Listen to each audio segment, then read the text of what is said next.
नमो अरिहंताणं नमो सिद्धाणं नमो ऐर्याणं नमो उज्जायाणं नमो लोये सव्यसाहुणम्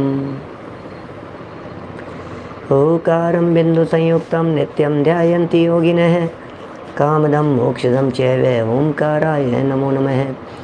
अविरल शब्द घनोग प्रक्षालित सकल भूतलमलकलंका मुनिविरूपासित तीर्था सरस्वती हरतु नो दुरितान् अज्ञानतिमिरान्धानां ज्ञानाञ्जन शलाकया चक्षुरुन्मिलितं येन तस्मै श्रीगुरुवे नमः।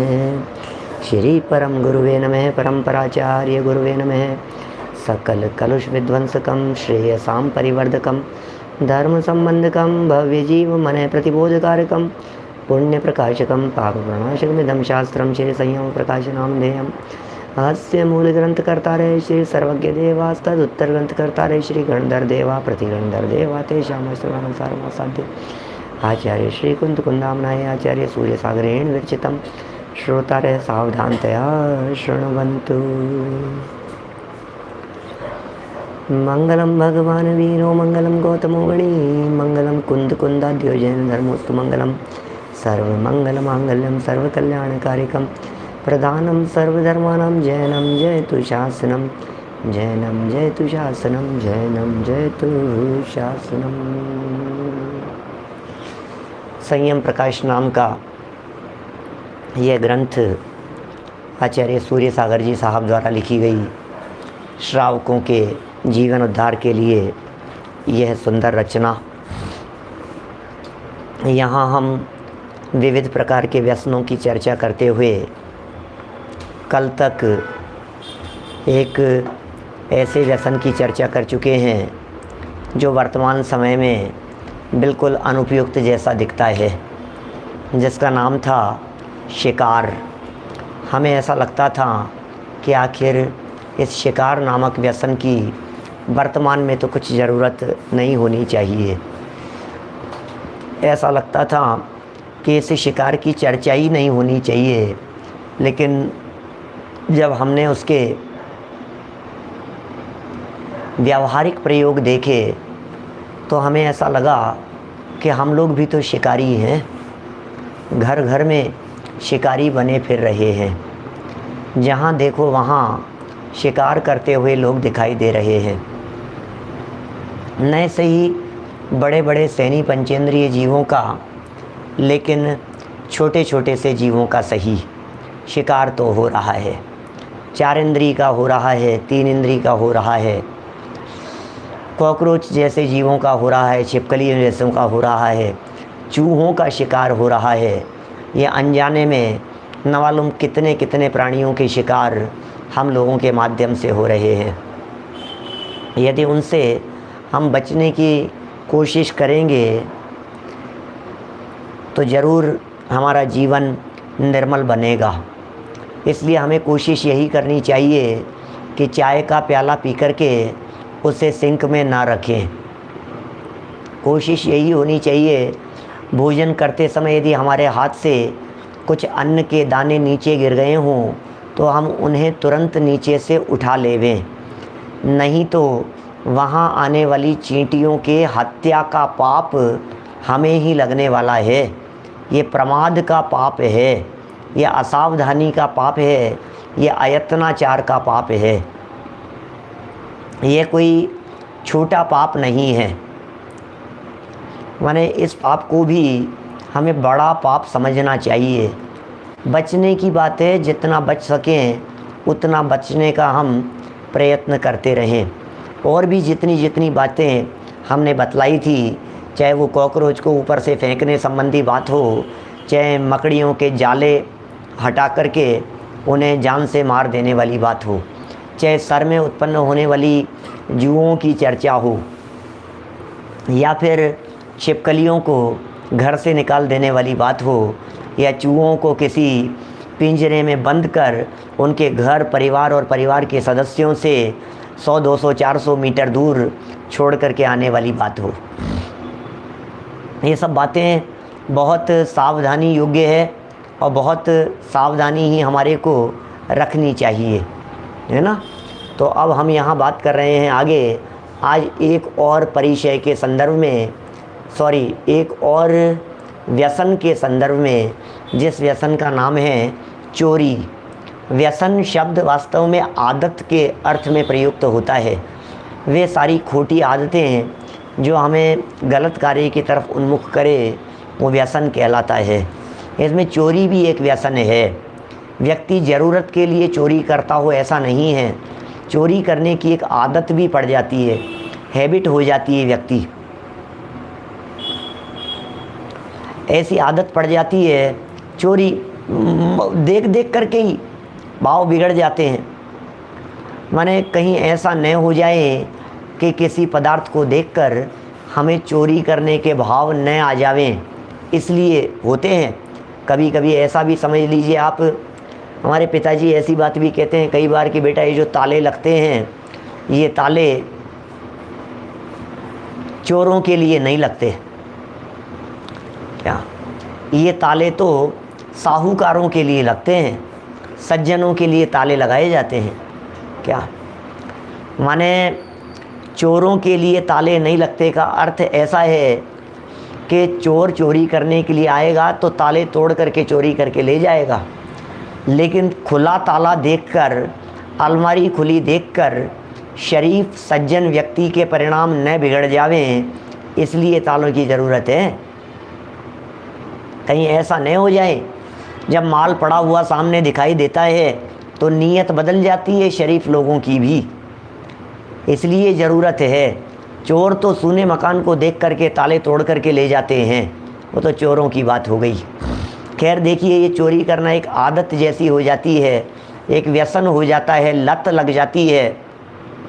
आपने ऐसी कहानियाँ बचपन में सुनी होंगी जिनमें इस प्रकार की बातें कही जाती है कि बच्चा पहले दिन चोरी करके लेकर के आया, जब स्कूल से किसी और की पेंसिल लेकर के आया, जब वो बच्चा स्कूल से किसी और का रबर शार्पनर उठा करके लेकर के आया, चोरी करके लाया, और माँ ने उसे नहीं डांटा तो एक दिन वो बड़ा चोर बनकर जेल में चला जाता है। और फिर जब माँ उसे आकर के संभालती है तो माँ के ही चांटा लगाता है कि माँ, तुमने यदि मुझे पहले दिन ही टोक दिया होता तो आज मैं इस हालात में नहीं होता। मेरी इस जगह पर पहुंचने की जिम्मेदार तुम हो। माने जब यह व्यक्ति एक जगह चोरी में सफल होता है तो फिर इसका हौसला बढ़ता है, फिर दोबारा फिर करता है, फिर हौसला बढ़ता है, फिर करता है, फिर हौसला बढ़ता है। एक न एक दिन उसे पकड़ में आना ही है। लेकिन ये जो हौसलों की बुलंदी है, इसके पीछे यदि कोई कारण है तो वो है ये चोरी नाम का व्यसन, लत लग गई है। ये सब चीज़ें इसी तरह की है। जैसे जुआ खेलने की बात कही तो ये लत लग गई। क्या लत लग गई जुआ खेलने की? शराब पीना है, बोले लत लग गई, आदत पड़ गई उसकी। ये चोरी की चर्चा नहीं है। एक चोरी है पाप और एक चोरी है व्यसन। चोरी नाम का पाप और चोरी नाम के व्यसन में क्या फ़र्क है बताइए? चोरी पाप भी है और चोरी व्यसन भी है। मैंने इसको क्यों व्यसन में अलग से शामिल किया जब चोरी में था? और यदि चोरी और व्यसन एक ही बात है तो हम पूछते हैं हिंसा क्यों नहीं व्यसन में है, झूठ व्यसन में क्यों नहीं है, परिग्रह को व्यसन में क्यों नहीं रखा? क्या समझ में आ रही है बात? कुशील सेवन को तो रखा है पर स्त्री सेवन के नाम पर, लेकिन चोरी को दो जगह पर रखने के पीछे क्या हेतु है? यही हेतु है।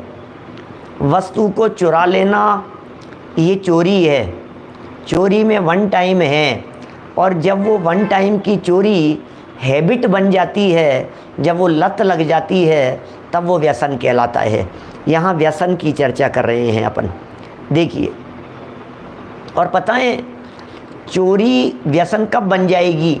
जब पहली बार चोरी करने पर आप निर्दोष साबित हो गए, अब आपकी लत पड़ गई। अरे कोई फ़र्क नहीं पड़ता, अरे ऐसे ही चलता है, ऐसे ही होता है, इसमें क्या है? सब चीज़ों में ऐसे ही चलेगा। ये जो चोरी वगैरह का प्रकरण है ना, अभी इसके तो बहुत खुलासे हो सकते हैं। चोरी के प्रकरण में तो मंदिरों में चोरी, टैक्स में चोरी, समझ लीजिए आप। ये जो मोक्ष भाई घड़ी के एग्जाम्पल की आप बात कर रहे हैं ना, आप बहुत फटाफट आगे पीछे की बातें बताते हैं। ये चौरियानंदी नाम का रौद्र ध्यान है, वो अलग चीज़ है, वो अलग तरह का स्टेप है। एक हो गई चोरी, एक हो गया चोरी नाम का व्यसन, एक हो गया चौरियानंदी नाम का रौद्र ध्यान। इन तीनों में अंतर है, सूक्ष्म अंतर है इन तीनों बातों में। चोरी जो है वो एक पाप हो गया। अब उस पाप में आनंद मानना, ये चौरियानंदी नाम का रौद्र ध्यान हो गया, ये अलग चीज़ है। अब चोरी करने की लत पड़ गई, ये चोरी नाम का व्यसन हो गया। 3 स्टेप है ना अलग अलग। एक पाप में शामिल है, एक रौद्र ध्यान में शामिल है, और एक व्यसनों में शामिल है। 3 जगह पर चोरी के प्रयोग हो गए। तीनों में अंतर तो होना चाहिए कुछ ना कुछ। क्या देखिए, बिना टिकट ट्रेन में सफ़र करने की भी ऐसी स्थिति है, और भी बहुत सारी बातें इनमें लागू कर सकते हैं। एक बार थोड़ा सा प्रकरण हम यहाँ से पढ़ते हैं, फिर करेंगे थोड़ी थोड़ी चर्चा बीच बीच में। चोरी 224 नंबर पेज पर। संसार में धन एवं संपत्ति को भी प्राणी प्राणों से अधिक प्यारी समझता है। देखो ये चोरी क्या है, प्राणों से ज़्यादा प्यारी समझ रहा है व्यक्ति धन को, संपत्ति को। अरे भाई साहब, कोई चीज़ चले कैसे जाए, ऐसा लगता है जैसे प्राण निकल गए हों अपने। एक मोबाइल चोरी चला जाए तो ऐसे लगता है जैसे प्राण ले लिए हों किसी ने। चोरी चला जाए, घर की कोई कीमती वस्तु चोरी चली जाए, ऐसे लगता है जैसे तो कोई अटैक आ जाए, इसका सब कुछ छीन लिया हो, लुट गया हो। ये ऐसा लगता है प्राणों से अधिक प्यारी समझता है, सीने से लगाए फिरता है, चिपकाए रहता है। जिस प्रकार प्राण त्याग में कष्ट समझता है, वैसे ही अथवा उससे भी अधिक कुछ अधिक द्रव्य के विनाश में कष्ट मानते हैं। माने प्राणों के हरण करने में जैसा कष्ट समझता है, मर जाऊंगा उसमें जैसी तकलीफ़ होती है, उससे भी कुछ अधिक कष्ट द्रव्य के विनाश में मानता है, वस्तु के चले जाने में। क्या चोर दूसरों की पड़ी हुई, चोर क्या काम करता है? अब चोरी की परिभाषा है एक प्रकार से दूसरों की पड़ी हुई, एकांत में रखी हुई, बिना दी हुई वस्तु को उठा लेता है। ये चोरी का काम है। क्या करता है?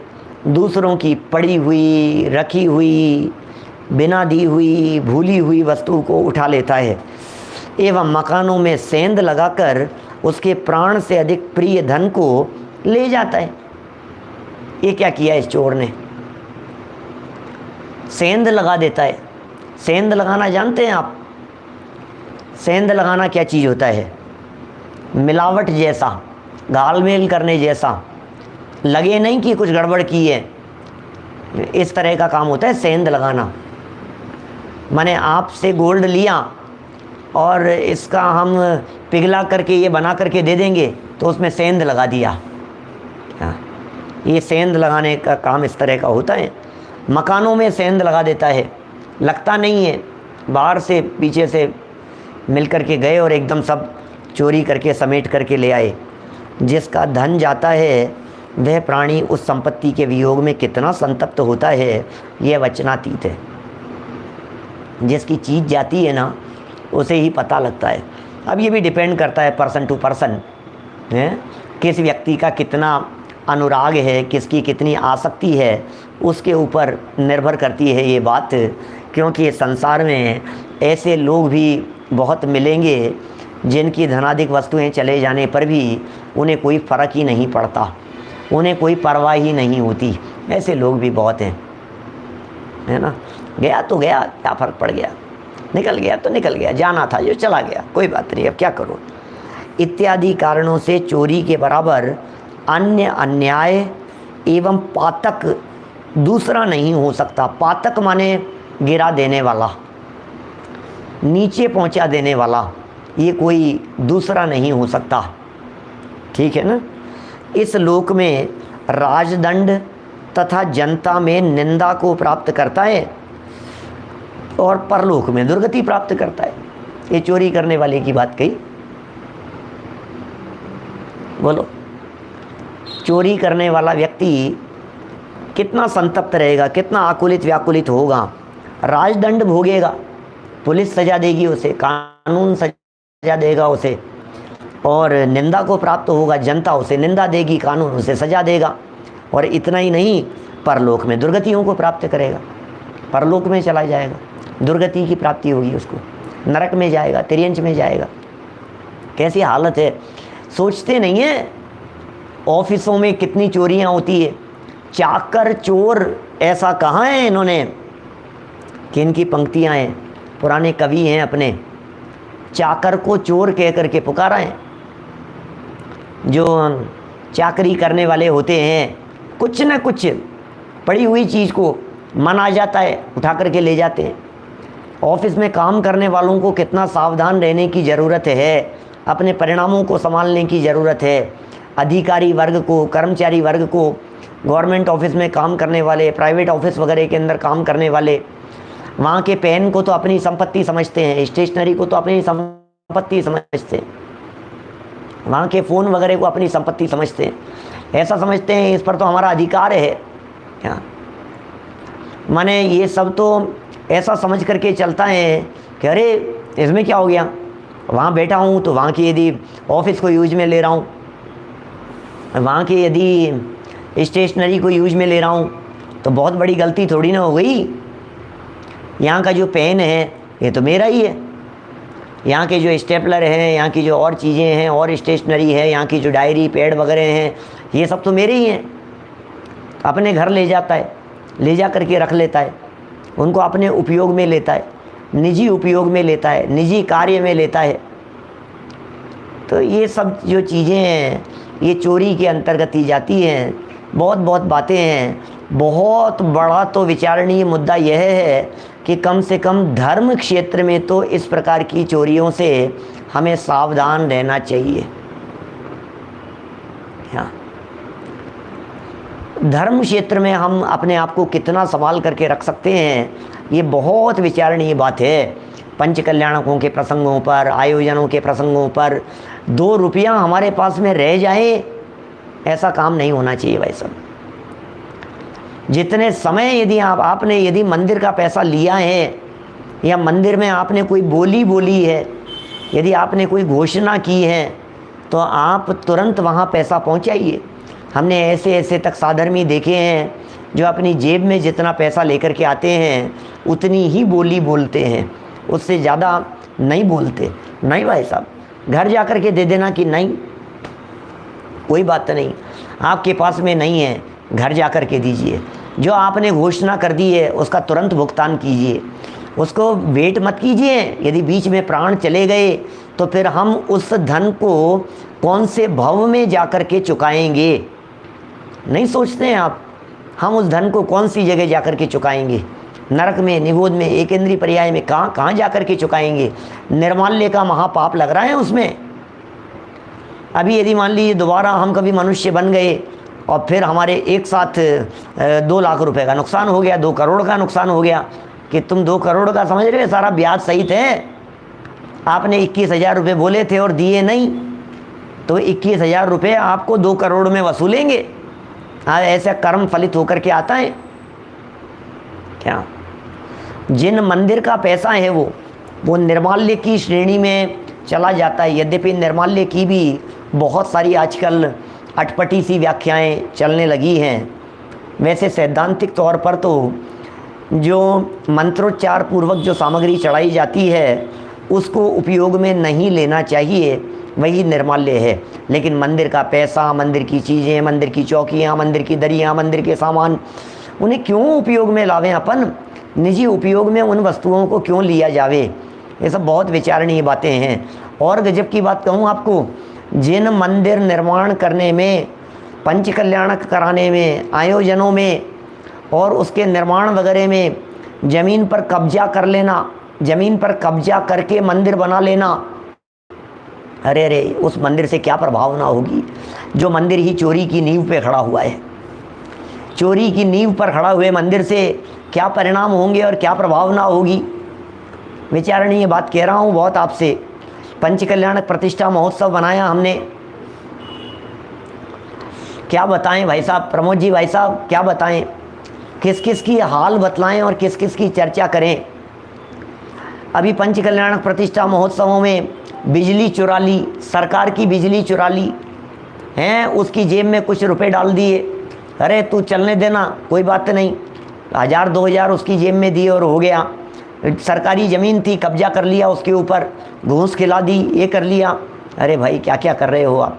ये जिन मंदिर हैं, ये धर्मायतन हैं, यहाँ तो ईमानदारी से होना चाहिए, एक एक पैसा ईमानदारी और सच्चाई का लगना चाहिए। हर जगह पर बेईमानी का पैसा नहीं लगे। इसीलिए आज मंदिरों में प्रभावना क्यों नहीं हो रही है, आज जिन मंदिरों में वो शांति क्यों नहीं मिलती है, आज जिन मंदिरों में उस तरह की प्रभावना के कार्य क्यों नहीं हो पा रहे हैं, क्योंकि वो विशुद्धि नहीं है, वो विशुद्धि नहीं बची है। क्या बोलो, गुरुदेव और सुमन जी भाई साहब का प्रसंग बतला रहे हैं। ऐसा होता है भाई साहब, बहुत जगह इनका फल जरूर आएगा। अरे बहन श्री का एक बोल है इस तरह का कि यदि परिणाम का फल नहीं मिले, अपने इस पाप का फल नहीं मिले, तो 14 ब्रह्मांड को शून्य होने का प्रसंग आवे। फल कैसे नहीं मिलेगा, कर्म का फल नहीं मिलेगा तो फिर कहाँ जाएगा। क्या बोलो, यदि कर्म का फल नहीं मिलेगा तो कहाँ जाएगा। इसलिए कितना विचार करना है हमारे को इस कर्म के बारे में, कर्म के फल के बारे में, उदय के बारे में, अपनी सावधानियों के बारे में। हमें दुनिया से मतलब नहीं है कौन क्या कर रहा है, कौन क्या चुरा रहा है, लेकिन हम उसकी अनुमोदना नहीं करते, हम पाप की अनुमोदना नहीं करते। हम बिना टिकट सफ़र करने की अनुमोदना नहीं कर सकते, हम मंदिर के माल को घर में उपयोग करने की अनुमोदना नहीं कर सकते। अरे हमारे पास तो यदि कोई व्यक्ति यह कहता है कि मंदिर की ज़मीन है, पंडित जी मंदिर तो उठा लिया गया, सस्ते में मिल रही है, खरीद लूँ क्या, तो हम यही कहेंगे मंदिर की ज़मीन खरीदने का भाव क्यों आ रहा है तुम्हारे को, मत खरीदो। मंदिर की ज़मीन मत खरीदो।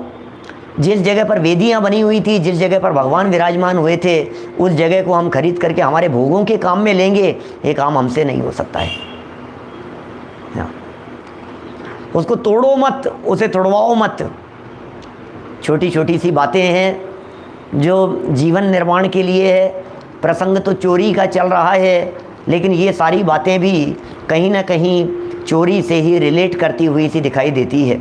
क्या गोपाल दास जी बरैया साहब ने तो पहुंचने के बाद टिकट खरीदा था भाई साहब। कहाँ मिलेंगे ऐसे व्यक्ति, चाणक्य जैसे व्यक्तित्व कहाँ मिलेंगे भाई साहब आज के समय में। एक से एक महापुरुष हुए हैं इस धरती पर।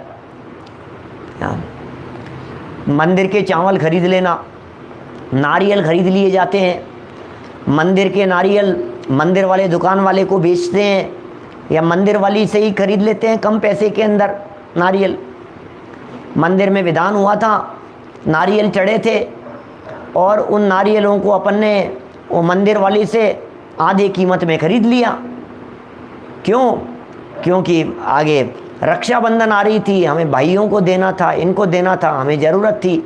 अरे क्या क्या कर रहे हो भाई साहब, ये सब गलत काम हो रहे हैं, ये ठीक नहीं है भाई साहब।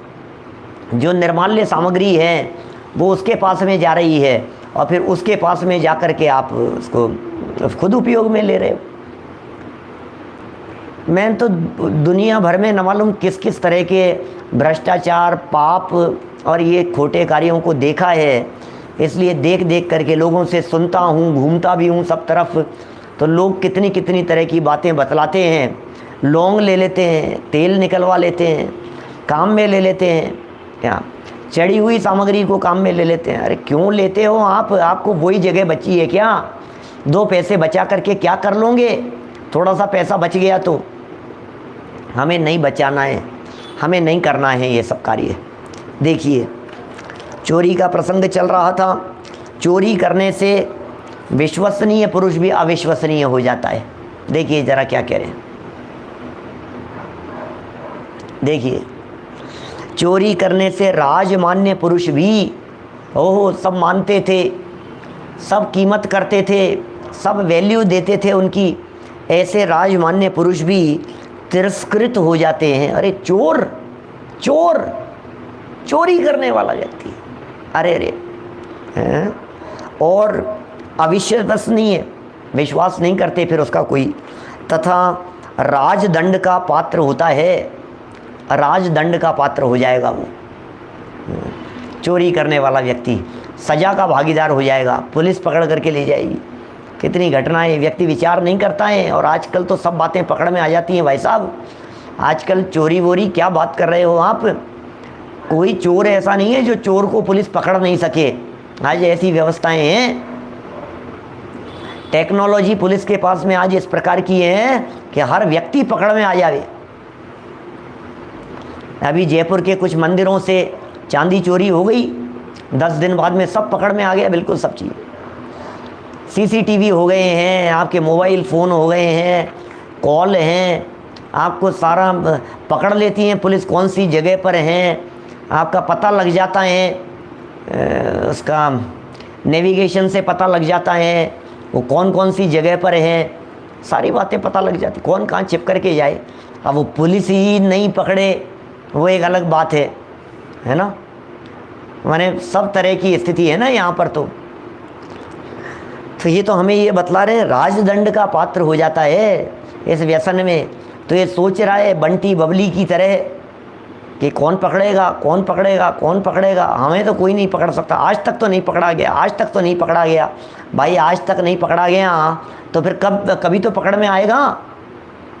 छोटे बच्चे होते हैं ना, कभी कभी ऐसा एग्जाम्पल देता हूँ मैं, छोटे बच्चे होते हैं घर में उछल कूद करते रहते हैं, 2-3 साल के बच्चे हैं, इस टेबल से उस टेबल पर उछलता है, उस टेबल से उस टेबल पर उछलता है, इधर डाइनिंग टेबल पर उछल जाता है, फिर उधर उस टेबल पर उछल जाता है, फिर कभी चेयर पर कूदता है, कभी कुछ करता है, उतरता है, चढ़ता है, और घर के लोग उसे बार बार में डांटते रहते, बेटा गिर जाएगा, बेटा गिर जाएगा, अरे क्या कर रहा है, गिर जाएगा। और फिर वो दूसरे पर छलांग लगा करके कहता है, देखो मैं तो गिरा ही नहीं, देखो मैं तो गिरा ही नहीं। अरे तो तू एक बार नहीं गिरा तो दूसरी बार भी नहीं गिरेगा, इसकी क्या गारंटी है? क्या कभी तो हो ही सकता है ना, कभी तो पकड़ में आ ही सकता है ना। क्या आज तक यदि पकड़ में नहीं आया है, जगत में एक ऐसी भी कहावत चलती है, चोर कौन, जो पकड़ में आ जाए वो चोर। जब तक पकड़ में नहीं आया तब तक तो वो साहूकार है। लो, पकड़ में नहीं आए तो साहूकार और पकड़ में आ जाए तो चोर। ये जगत के हाल हैं। देखिए, चोरी करने वाला सदा भयभीत बना रहता है, डर रहता है चोरी करने वाले के मन में, भयभीत बना रहता है। एवं चोरी का माल मोरी में, ये कहावत सुनी होगी आपने। हाँ, चोरी का माल मोरी में। मोरी जानते, मोरी मतलब होता है नाला। मोरी माने होता है जहाँ से गंदगी निकल रही है, घर की गंदगी, ऐसा उसे मोरी कहते हैं। नाले को मोरी कहते हैं, नाले, मोरी में। चोरी का माल मोरी में अर्थात अनर्थ वेश्यादिक में जाता है, क्योंकि चोरी करने वाले व्यक्ति ने खुद ने तो कमाया नहीं था, और कमाने में जो परिश्रम होता है वो तो हुआ नहीं था। तो जब खुद की कमाई होती है तो व्यक्ति बहुत ढंग से उसे खर्च करता है, और जब अनाप शनाप कमाई होती है तो फिर अनाप शनाप उड़ाता है इसी तरह से। तो वेश्यादिक में जाता है। अधिकतर जुआरी तथा वेश्या से भी लोग अधिक चोर कर्म में प्रवृत्त होते हैं। जो वेश्या से भी होते हैं, मदिरा पान करने वाले होते हैं, जुआरी लोग होते हैं, ये लोग सब कहीं ना कहीं चोरी करने वाले लोग होंगे। चोर का हृदय सदा शंकित एवं भयभीत रहता है। चोरी करने वाले का जो हृदय है वो सशंकित रहेगा, भयभीत रहेगा, वो हमेशा डरा हुआ रहेगा। या चोरी करने वाला व्यक्ति हमेशा डरा हुआ ही रहेगा। मोरी शब्द मराठी शब्द है क्या? मोरी, मोरी में ज्यों मल मोरिन गिरवाए, इस तरह की लाइन है ना, ज्यों जल मोरिन ऐसा इसमें आलोचना पाठ की लाइन है कहीं, इस तरह की कोई बहुत सुंदर लाइन है आलोचना पाठ की। चलिए कोई बात नहीं, आगे बढ़ते हैं। मृच्छकटिक में शर्विलक चोर अपनी दशा का वर्णन करता हुआ कहता है। शर्विलक नाम का एक चोर है, वो अपनी दशा का वर्णन करते हुए इस ग्रंथ में क्या कह रहा है। मृच्छकटिक नाम का कोई ग्रंथ है, उसके चतुर्थ अंक का ये दूसरा श्लोक है।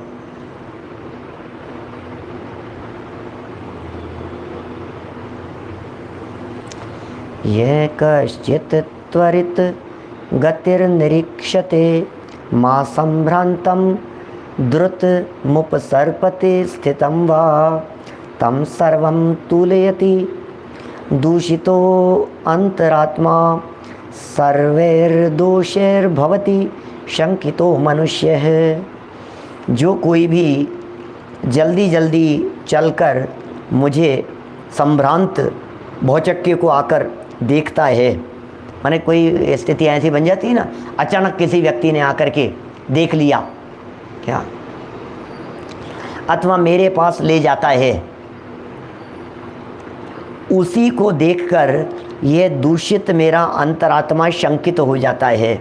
ओहो, कोई व्यक्ति आया फटाफट और दौड़ता हुआ आया, पास में आकर के खड़ा हो गया, देखने लग गया, तो जो चोर व्यक्ति होता है उसका अंतरात्मा सशंकित हो जाता है।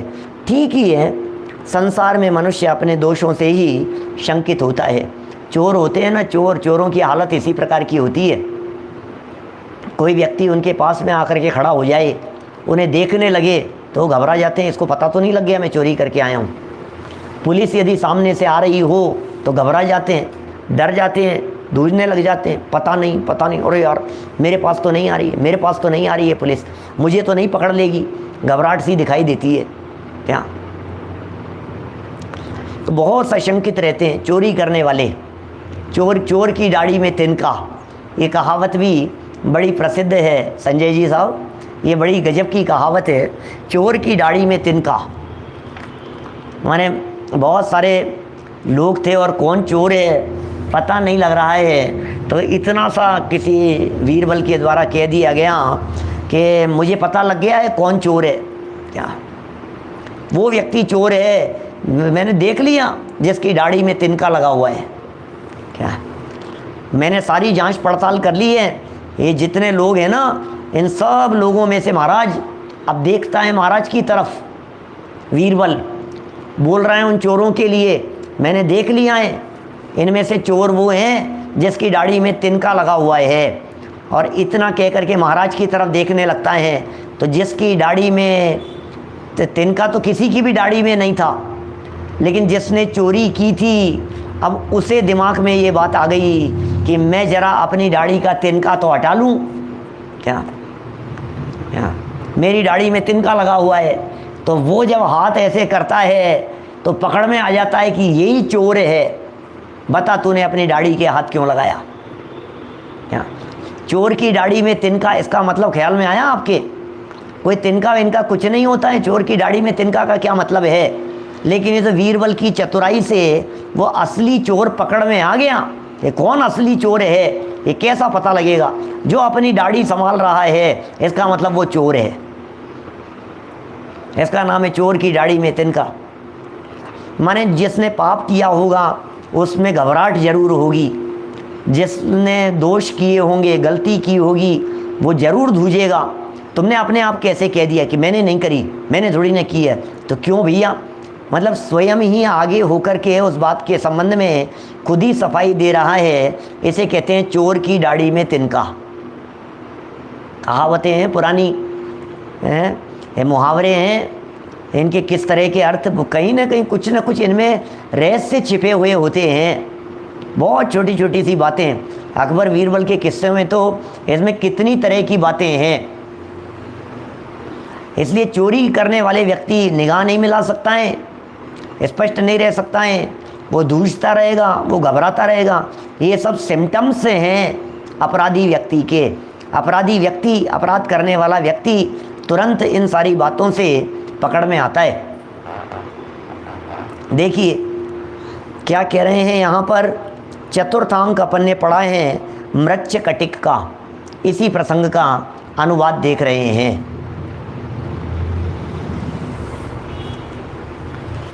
जो कोई भी जल्दी जल्दी चलकर मुझ संभ्रांत को आकर देखता है, दौड़ता हुआ आया और आकर के एकदम देखने लगा संभ्रांत को, भौचक्का सा हो गया, अचानक घबरा जाता है व्यक्ति, ऐसे लगता है जैसे कोई गलत काम कर रहा हो, अथवा मेरे पास ले आता है, उसी को देखकर यह दूषित मेरा अंतरात्मा, क्योंकि अंतरात्मा दूषित था इसलिए शंकित हो जाता है। संसार में मनुष्य अपने दोषों से ही शंकित होता है, इसमें कौन से आश्चर्य की बात है, बात तो सच्ची ही है। चलिए आगे। इस चोरी को इस लोक में अंग छेदादिक राजदंड की प्राप्ति तथा लोक निंदा एवं परलोक में दुर्गति का कारण समझकर सर्वथा छोड़ देना चाहिए। सर्वथा इस चोरी का त्याग कर देना चाहिए। कैसे कैसे? अंग छेदादिक राजदंड की प्राप्ति, तो पुराने समय की बातें बतला रहे हैं। आज भी अरब कंट्रीज़ वगैरह में चोरी के फल में ऐसी बड़ी बड़ी सजाएं मिलती है, सुनते हैं वहाँ चोरियाँ नहीं होती है। मक्का मदीना वगैरह में उस तरफ ऐसी बड़ी सजा, यदि किसी व्यक्ति को चोरी करते हुए पकड़ में आ गया तो तुरंत कुछ नहीं, सजा वजा कुछ नहीं, पेनल्टी वेनल्टी कुछ नहीं, जेल वेल कुछ नहीं, सीधा उसके हाथ काट दिए जाते हैं बस। ऐसे अरब कंट्रीज़ में इस तरह की बातें, दुबई तालिबान ये सब होते होंगे, जो भी बहुत जगह।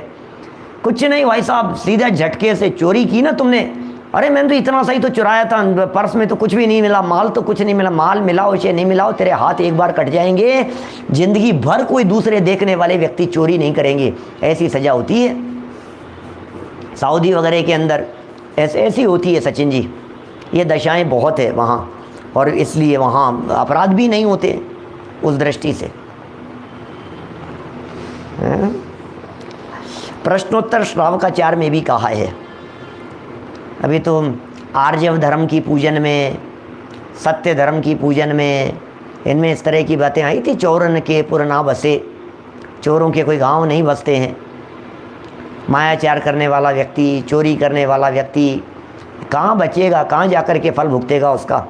लेकिन अपने को ऐसा लग रहा है जैसे चोरों की बातें कर रहे होंगे, चोरों की बातें कर रहे होंगे। अरे अपने दिल में झांक करके देखो, चोर तो अंदर बैठा हुआ है, कहाँ कहाँ चोरी नहीं कर रहे हैं। अभी मैं यदि थोड़ा सा इसको आध्यात्मिक या स्वाध्यायियों के मोड़ की तरफ यदि ले जाऊं इसको, तो ग्रंथों की चोरी हो रही है, सीडी की चोरी हो रही है, विद्वानों के लेवल पर जाएं तो आलेख चोरी हो रहे हैं, किताबें चोरी हो रही है, दूसरे की किताब को चोरी करके उसका नाम लिख करके इधर से उधर चलाया जा रहा है। अभी मैं रिसेंट यदि आपको क्षमावाणी के प्रसंग की बात करूं तो नाम बदल करके मैसेज ऐसे कि ऐसे फॉरवर्ड कर देता है, चोरी है, पता ही नहीं है उसको। अरे सामान्य यदि वो कहीं किसी की पंक्ति थी, समझ लीजिए पूजन की पंक्ति थी, या खामे में सब जीवाणम पंक्तियाँ थी, तो तुम भी किसी की उतार करके तुमने ऐसे कैसे रख दी, कोई बात नहीं। लेकिन किसी की रची हुई पंक्तियाँ, और कभी कभी तो ऐसा भी होता है किसी व्यक्ति ने कोई पंक्तियाँ रची और उसने उन पंक्तियों में अपने परिवार के 4 सदस्यों के नाम लिखे उन पंक्तियों में, और नीचे खुद का नाम लिख करके भेजा। अब नीचे से उसका नाम मिटान देता है और खुद का नाम लिख देता है। अब इतनी भी उसमें अकल नहीं है कि ये दूसरे के परिवार के सदस्यों के नीचे मेरा खुद का नाम कैसे जाएगा।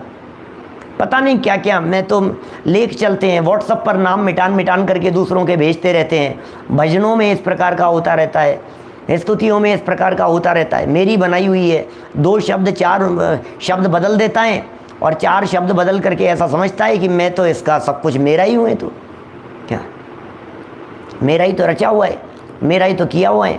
कौन कौन से लेवल पर चोरी की बात करें अपन। प्रवचन के प्रवचन पूरे के पूरे चोरी।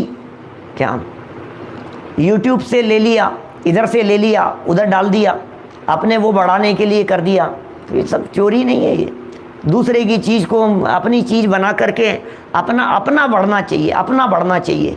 अरे क्या क्या बढ़ना है, क्या बढ़ा रहे हो आप, मतलब ये किसी की रखी हुई, पड़ी हुई, स्टोर की हुई रचना को आपने बिना उसकी आज्ञा के अपने स्वार्थ के लिए ले लिया, तो क्या वो चोरी नहीं है?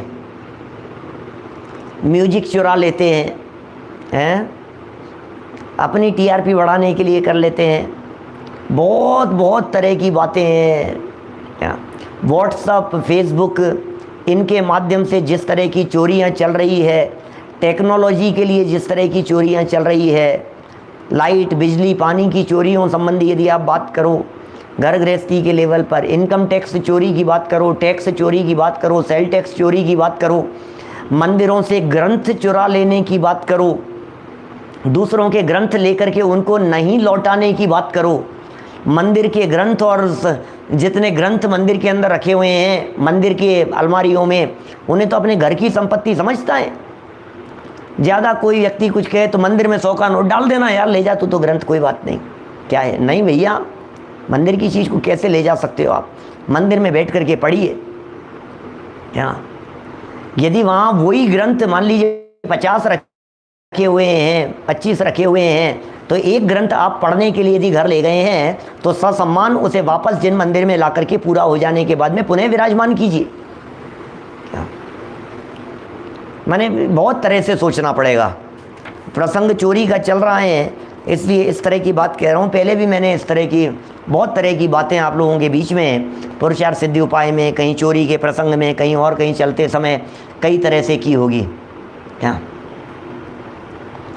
किसी दूसरे की पड़ी हुई रखी हुई चीज़ को उठाना ही नहीं, उठा करके किसी और को दे देने की तो क्या बात कर रहे हो आप? क्या उठा करके दूसरे को दे देना तो चोरी है ही। कि नहीं साहब किसी और को नहीं देंगे साहब, हम तो ये क्या बोलते हैं इसमें, मंदिर में डाल देते हैं। पंडित जी नोट मिल गया था 2000 का, उठा करके मंदिर की गुल्लक में डाल दिया। अपन ने तो अच्छा काम किया ना, मैंने नहीं लिया भैया, मंदिर में डाल दिया। तुम कौन मंदिर में डालने वाले? अपनी जेब से 2000 का नोट क्यों नहीं डालता है मंदिर की गुल्लक में? अपनी जेब से निकाल करके 2000 का नोट डालना गुल्लक में, यदि डालना है तो। बाजार में सड़क पर मिल गया और उठा करके गुल्लक में डाल दिया। अब कहता है कि मेरे को तो मिल गया था, मैंने रख, देखो पुण्य भी कमाना चाहता है और जेब से धेले भर खर्च भी नहीं करना चाहता है। ये क्या हालत है? एक पैसा जेब से लगा नहीं और 2000 रुपये का पुण्य कमाना चाहता है देने का। भाई तेरा क्या अधिकार है उसके ऊपर? है तेरा क्या अधिकार है? चलो क्या कह रहे हैं यहाँ, अंग छेदादिक से मैंने ये बात कही, अंग छेदन हो जाते हैं, छेदन वेदन आदिक। क्या क्या कह रहे हैं? अंग छेदादिक बहुत खतरनाक शब्द हैं। उंगलियां काट देते हैं, हाथ काट देते हैं, चोरी करने वालों की जीभ काट देते हैं, झूठ बोलने वालों के आंखें निकाल देते हैं। ऐसे जब बड़े लेवल पर जब अपराध की सजाएं होती हैं तो फिर रूह कांपती है। सामने वाले व्यक्ति के अपराध करने के पहले 100 बार सोचते हैं। एक व्यक्ति के हाथ काट दिए गए तो 1000 लोग चोरी करने से बच गए। चोरी का भाव नहीं आएगा उनको, मैं चोरी करने की सोच कैसे सकता हूँ? हाथ कटाने हैं क्या? फांसी पे चढ़ना है क्या मुझे? ये हिंदुस्तान जैसा ढीला पोला कानून नहीं चलता है वहाँ। यहाँ तो क्या होता है, यहाँ तो चोरी करने की तो छोड़ो, हत्या करने के बावजूद छूट जाते हैं। बड़े बड़े लोगों की बात, माने बहुत बड़े बड़े सत्ता में एमएलए, किशनगढ़ के एमएलए थे नाथूलाल जी, नाथूराम जी, उनका बेटा खुद एमएलए, सत्ता में अभी एमएलए हैं। उनका 25-30 साल का बेटा, 30-35 साल के बेटे को माने 6 गोलियां मार करके उसकी हत्या कर दी। 4-5 साल पहले की बात बतला रहा हूँ घटना। खुद नेता हैं, खुद एमएलए हैं, सगा बेटा हैं, सत्ता में है, खुद अभी भूतपूर्व नहीं है, सरकार उसकी चल रही है, सब जगह उसकी चलती है, गोलियां मार करके हत्या कर दी उसकी। पुलिस केस चला, कुछ नहीं, जेल में चले गए, महीने 2 महीने रहे, छूट गए, बाहर घूम रहे। कौन सजा देवे किसको? चले कोर्ट चलता है, ये चलते हैं, गवाहियाँ नहीं मिलती है, ये नहीं होती है, ये हालत है। कौन करेगा किसका? कौन धनी धोरी है? लेकिन जब सजा कड़ी होती है, अपराध करे क्यों व्यक्ति? मैं तो ये कह रहा हूँ, अपराध करे क्यों नहीं? क्या बोलो? गहलोत जी के खास हैं ये और बात कह रहे हैं, रमेश जी साहब सही कह रहे हैं आप। उसके बावजूद ये स्थिति देखिए। प्रश्नोत्तर श्रावकाचार्य में भी कुछ इसी प्रकार की बातें कही है। वदांगच्छेद बंधादि दुख दारिद्र्य कारणम पर पीड़ा करम वत्स चौर्याख्यम व्यसनम त्यजेत। 43 नंबर का श्लोक है, प्रश्नोत्तर श्रावकाचार्य 12वें अध्याय का। हे वत्स, कितना करुणा भरा हुआ शब्द है, मानो जनवाणी माँ हमें कह रही हो, अरे बेटा सुन तो सही, अरे मेरे बेटा सुन, हे वत्स। ऐसे महाभारत की ऐसी शब्दावली नहीं दिखती है अपने को, रामायण महाभारत जैसी। हे वत्स, लघु अंग छेद और बंधाधिक तथा दुख एवं दारिद्र्य के कारण तथा दूसरों के लिए पीड़ा कारक चौर्य नाम के व्यसन को छोड़ दे, त्याग कर दे इस चोर नाम के व्यसन का। चोरी नाम का व्यसन हमारे नहीं होगा, दूर दूर से हाथ जोड़ता हूं मैं। चोट पड़नी चाहिए, चोट पड़नी चाहिए निरंतर। सज्जनों के परिणामों के ऊपर भी निरंतर चोरी नहीं करना है, इस बात के लिए चोट पड़नी चाहिए। यदि चोट नहीं पड़ेगी तो परिणाम बदलते देर नहीं लगती है, बिगड़ जाएंगे परिणाम, क्या करोगे आप? बदल जाएंगे परिणाम, क्या करोगे आप? संभल नहीं पाएंगे आप। संभालने के लिए ज़रूरत है हमें, अपने आप को संभालने के लिए आचार्यों ने, वीतरागी संतों ने श्रावकाचार्य ग्रंथों के माध्यम से बार बार हमारे ऊपर चोट मारने का प्रयत्न किया है। अदरवाइज क्या होता? टैक्स की चोरी करते रहते, हेरा फेरी करते रहते, घूस देते रहते, रिश्वत देते रहते दूसरों को। रिश्वत लेना, रिश्वत देना, टैक्स की चोरी करना, उसे कम करवाने के लिए प्रयत्न करना। हमारे बहुत सारे कई साधर्मी ऐसे होंगे जो वकील होंगे, जो एडवोकेट होंगे, जो इनकम टैक्स के वकील होंगे, जो सेल टैक्स के वकील होंगे, जो सीए होंगे, करते होंगे रोज़ाना इस तरह के केस आते होंगे, रोज़ाना इस तरह की घटनाएं घटती होंगी आपके पास में। इसका ये बचा लो, इसका ये बचा लो, इसका ऐसा दिखा दो, इसका ऐसा दिखा दो। अरे हमारे तो कमाई हमारे तो यही है, हम क्या करेंगे? हम क्या सबको समझा रहे हैं, छोड़ दे इस व्यसन को, छोड़ दे। हे वत्स, अरे बेटा क्या कर रहा है? अरे बेटा कौन से मार्ग पर जा रहा है? अरे बेटा गलत रास्ते पर नहीं चलना हमारे को। अरे जिसे निज संपत्ति की खबर नहीं हो वो पर संपत्ति के ऊपर मोहित होता है। बाहर में पर संपत्ति के ऊपर मोहित होने वाला व्यक्ति वही है जिसे निज संपदा की खबर नहीं है। अरे मैं आपसे कहता हूँ 2000 रुपये चुराने का भाव उसी को आएगा जिस व्यक्ति को पता नहीं है कि मेरे पास तो करोड़ों की संपत्ति है। उसे भाव आता है चुरा लूँ, काश मुझे मिल जाए, काश मुझे मिल जाए। अरे अंदर देख, क्या तेरे अंदर में देख, तेरे रत्नों को देख, तेरी निधियों को देख, निज वैभव को देख जिसे कुंद कुंदाचार्य देव दिखाते हैं। तेरे अंतरंग वैभव को देख, तेरी अंतरंग संपत्ति को देख। तेरी वो जो संपत्ति है, ज्ञान जो तेरी संपत्ति है, संयम जो तेरी संपत्ति है, तेरे जो शुद्ध परिणाम, तेरे परिणामों की जो निर्मलता है, ये तेरी संपदा है। ये नहीं लुटने पावे इसका विचार करना। तेरी स्वरूप संपदा नहीं लुटने पावे, ज्ञान धन लुट जावे उसकी चिंता करना। भव विकट वन में कर्म बैरी, ज्ञान धन मेरो हरियो। जिसका ज्ञान रूपी धन हर लिया जाता है, जिसका विवेक रूपी धन हर लिया जाता है, जिसके बुद्धि रूपी धन का हरण कर लिया जाता है, वो बेचारा चोरी करने के लिए उठता है। क्या बोलो, कहाँ कहाँ उपयोग जा रहा है, कौन कौन सी जगह पर उपयोग को दौड़ा रहा है? चोरी करने में देख जरा अपने ज्ञायक भाव को। अरे जिसे कोई चुरा नहीं सकता, अरे मैं चुरा करके कहाँ रखूँगा ये तो बता, चुरा के कहाँ रखूँगा? दूसरे के धन को चुरा करके रखेगा कहाँ? तेरे में तो जगह ही नहीं है। मैं हूँ अपने में स्वयं पूर्ण, पर की मुझ में कुछ गंध नहीं। मैं अरस अरूपी अस्पर्शी, पर से कुछ भी संबंध नहीं। मैं कहाँ रखूँगा इस धन को? पर घर फिरत बहुत दिन बीते, क्या बहुत दिन हो गए दूसरों के घरों में घूमते फिरते हुए, लूट मार मचाते हुए इस दुनिया में। देखिए पर को अपना बनाने की चेष्टाएं तो बहुत हुई, लेकिन आज तक कभी पर पदार्थ अपने बने नहीं। ये सच्चाई है क्या? ये सच्चाई है, आज तक कोई वस्तु हमारी बनी नहीं। यदि ये बातें समझ में आ जावे कि ये बहुमूल्य जगत का वैभव ये मुझे सुखी बनाने में समर्थ नहीं है, यदि ये बात समझ में आ जावे धन आज तक किसी का नहीं हुआ, धन धरा का है, धरा पर ही धरा रह जाएगा। धन धरा का है, धरा पर ही धरा रह जाएगा, मुट्ठी बांध कर आया था कर पसारे जाएगा।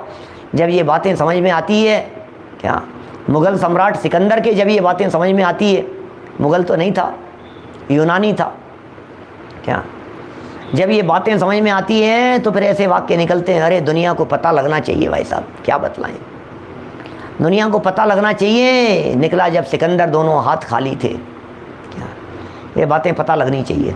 आज मरे कल तीसरा दिन, कौन पूछता है, किसको पूछ रहा है? छुट्टी हो गई, जीवन पूरा हो गया, कोई नहीं है संभालने वाला, कोई नहीं है पूछने वाला, क्या बोलो। बहुत जगह पर व्यंतरों से रक्षित भी स्थान होते हैं एडवोकेट साहब,